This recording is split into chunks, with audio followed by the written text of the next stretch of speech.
मैया फिरियो बेटावा परे यवरी नजरिया नीरज बाबू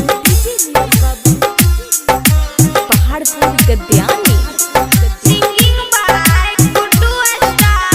हंसी पे कोई के सवारी बिना वाली माई है मैया रख ले छिए कई के तैयारी पूजा के थाली है मैया फेरियो बेटवा पर यवरी नजरिया है।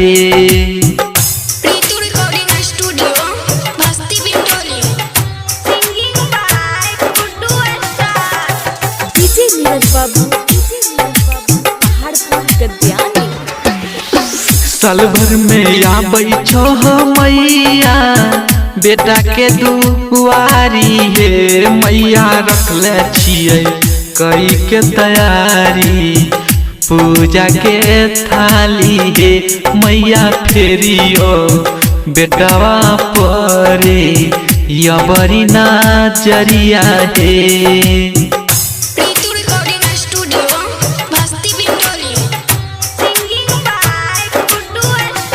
नीरज बाबू पहाड़पुर गद्यानी तोरे दया से मैया लगतई बेटा के नौकरिया है मैया रख ले छिए कई के तैयारी पूजा के थाली है मैया फेरियो बेटवा परे यवरी नजरिया है।